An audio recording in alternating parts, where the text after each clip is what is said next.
Hi everyone, I'm Ben. Welcome back to my channel. I hope you've all had a wonderful Christmas break. I'm currently in that strange no man's land between Christmas and New Year where I have no idea what day it is.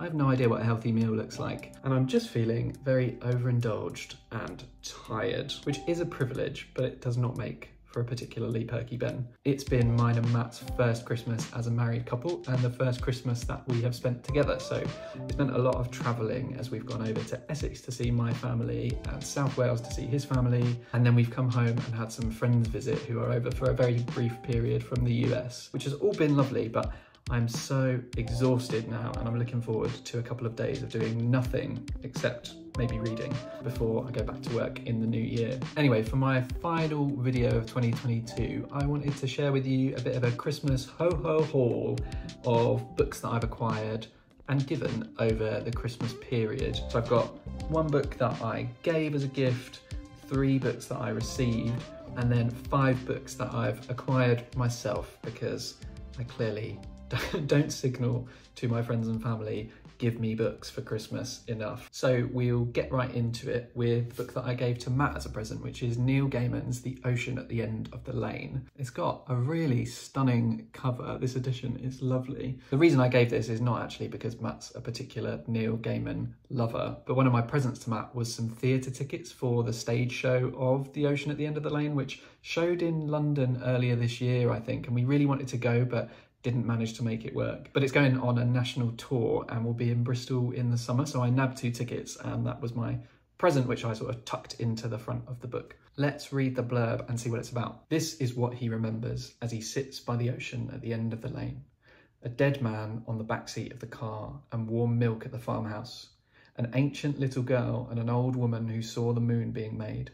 A beautiful housekeeper with a monstrous smile. And dark forces woken that were best left undisturbed. They are memories hard to believe, waiting at the edges of things. The recollections of a man who thought he was lost, but is now perhaps remembering a time when he was saved. Doesn't really give a huge amount away other than that it's an ensemble of strange and mysterious characters, and I'd expect nothing less from Neil Gaiman, to be honest, having read American Gods a couple of years ago. I've heard that this is a really emotional read and that the stage show is absolutely stunning, so I'm really excited to read this. Yes, I did give it as a gift, but I am going to read it as well and then go and see it. So yeah, really excited about that one. Moving on to the books that I received as gifts. The first one is The Boy, the Mole, the Fox and the Horse by Charlie Mackesy. This isn't the original book that's been, I think, quite a big hit. I've seen it in a lot of places. This is a book released to coincide with the animated film version that Charlie Mackesy made this year and was shown over Christmas. And I think it is the same story that the film tells, but just in book form. How it differs from the original is that it's in full colour, which is really lovely actually. The art style is beautiful. Charlie Mackesy is clearly a very talented artist. It looks like this might take about 15 minutes to read, so I can get off to a good start with my 2023 reading goals. It's not normally my type of book. I find books like this get a little bit too close to like positive affirmation territory for me, but I'm intrigued. The art is beautiful and I'm open to it, so I'll give it a go. The next book I was given was Demon Copperhead by Barbara Kingsolver. Apologies to American viewers, but I think the UK wins this round. This is a properly stunning cover. You probably know all about this already. This has been all over BookTube, a really celebrated release of 2022. It is a retelling of David Copperfield, set I think in the 80s and 90s in Appalachian America. I'll read the blurb again. So, Demon's story begins with his traumatic birth to a single mother in a single wide trailer, looking like a Why is that so hard to read? Looking like a little blue prize fighter. For the life ahead of him, he will need all of that fighting spirit, along with buckets of charm, a quick wit, and some unexpected talents, legal and otherwise. In the southern Appalachian mountains of Virginia, poverty isn't an idea. It's as natural as the grass grows. For a generation growing up in this world at the heart of the modern opioid crisis, addiction isn't an abstraction. It's neighbours, parents and friends. Family could mean love or reluctant foster care. For Demon, born on the wrong side of luck, the affection and safety he craves is as remote as the ocean he dreams of seeing one day. The wonder is in how far he's willing to travel to try and get there. Suffused with truth anger and compassion, Demon Copperhead is an epic tale of love, loss, and everything in between. And on the back, it's got a quote, I believe from right at the start of the novel, that says, "First I got myself born, like a little blue prize fighter." And that probably gives you quite a good indication of the tone of the novel, which I've heard likened a little bit to something like Catcher in the Rye, where you've got this sort of jaded teenage male voice. And I'm really excited to get stuck into this. I've still not read any Barbara Kingsolver, but I've heard she's an absolutely wonderful, celebrated author. The final book I was given is another one that's going to be really familiar to anyone who watches even the smallest slither of BookTube, and that is Babel by R.F. Kuang. This is a book that people have been absolutely raving about this year, and I'm so intrigued to see if it lives up to the hype. For anyone who's not familiar with this book, let's take a look at the blurb. "An act of translation is always an act of betrayal." Oxford, 1836, the city of dreaming spires. It is the centre of all knowledge and progress in the world. And at its heart is Babel, Oxford University's prestigious Royal Institute of Translation, the tower from which all the power of the empire flows. Orphaned in Canton and brought to England by a mysterious guardian, Robin Swift thought Babel a paradise until it became a prison. But can a student stand against an empire? That sounds super interesting, and I've heard there's a lot about power and class and race and what translation means and language, all themes that I'm very, very interested in. It's a pretty hefty book at over 500 pages, but I think one thing that I want to do more in 2023 is read some of the longer books that I've got on my shelves. So I'm super excited to get stuck into this one and see if my opinion tallies with all the great reviews that I've seen on BookTube so far. On then to the books that I bought for me over the Christmas period, because if people don't give you what you need, you just got to go out there and get it yourself. Incidentally, one of the cutest gifts I received over the Christmas period was this set of glasses that says Yaki Da, which means cheers in Welsh, but I had no idea that it was spelt like that. The first book is one that I picked up on Christmas Eve while I was helping Matt do his last minute Christmas shopping, and that's the Poisonwood Bible by Barbara Kingsolver. So we're double barbering in this video, and I have no objections to that. I am super excited to get into her novels, and 2023 is the year of Barbara, at least in this household. This is a very celebrated book from her. The blurb doesn't really tell you anything about the book. It just says, an international bestseller and a modern classic, this suspenseful epic of one family's tragic undoing and their remarkable reconstruction has been read, adored and shared by millions around the world. But I love a family drama. I'm happy to go into it fairly blind, and I am considering doing a video or a few videos in 2023 about reading authors that I'm ashamed I haven't read yet. So Barbara Kingsolver is one of those, Alan Hollinghurst, Yaa Gyasi. I've got quite a long list of authors that I wish I'd read by now and haven't. But if you'd be interested in that, let me know, and feel free to suggest any authors that you think I should have read but might not have. I also picked up 3 books in the Waterstones half-price hardback sale, which seems to happen just for a few days after Christmas. And the first one of those is Mohsin Hamid's The Last White Man. Mohsin Hamid is a freaking awesome author. I read Exit West a couple of years ago and absolutely loved it. This guy is so inventive with the stories that he tells and how he gets across these really sort of complex, thorny societal issues with these sort of strange magical realism tinged plots. This is his first novel since Exit West, and I believe it's about a white man who wakes up and he is suddenly a brown man. And this blurb is very hard to read because it is white text on an orange background. Not great for accessibility. Anyway, one morning Anders wakes to find that his skin has turned dark, his reflection a stranger to him. At first he tells only Una, an old friend, newly a lover. Soon, reports of similar occurrences surface across the land. Some see in the transformations the long-dreaded overturning of an established order to be resisted to a bitter end.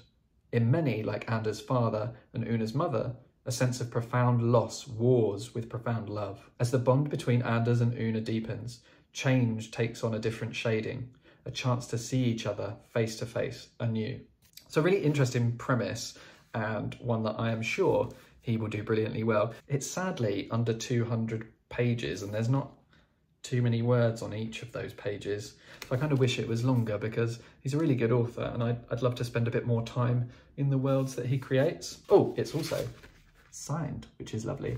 I'm an absolute sucker for a signed book. Next is The Seven Moons of Maali Almeida by Shehan Karunatilaka.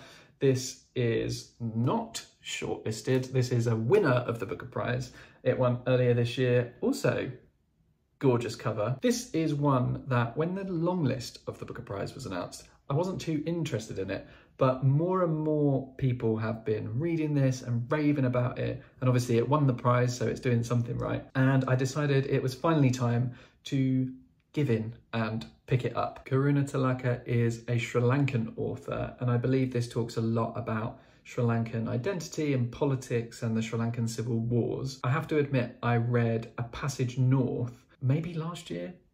This year? Last year.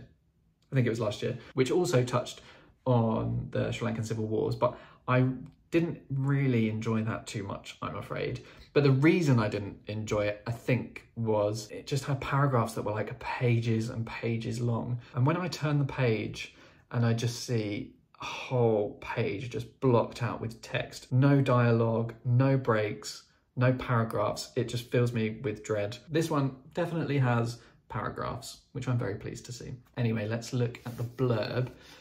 A searing satire set amid the murderous mayhem of Sri Lanka beset by civil war. Colombo, 1990. Maali Amida, war photographer, gambler and closet gay, has woken up dead in what seems like a celestial visa office. His dismembered body is sinking into the Baira Lake, and he has no idea who killed him. At a time when scores are settled by death squads, suicide bombers and hired goons, the list of suspects is depressingly long, as the ghouls and ghosts who cluster around him can attest. But even in the afterlife, time is running out for Maali. He has 7 moons to try and contact the man and woman he loves most and lead them to a hidden cache of photos that will rock Sri Lanka. That sounds bloody great, doesn't it? Love a satire, love a closet gay. Well, not a closet gay, but gay fiction. All I'm thinking is that I wish I hadn't held off for so long. I should have looked into this properly a bit sooner. Anyway, no point regretting, just bloody read it then. Next up is George Saunders' latest collection, Liberation Day. I am a George Saunders stan. This man is absolutely one of the most talented authors writing today. His short story collections are amazing. He explores things in such a weird, interesting way. His command of voice is like second to none. And I just love everything I've read of his. I still haven't read Lincoln in the Bardo, which I'm a little bit intimidated by because the form of it is so strange, but I think I just need to get over that and read it at some point. That is his only novel though, and his typical form is the short story. This is another short story collection from him though, which I'm sure will be stacked with gems. Let's take a look at the blurb.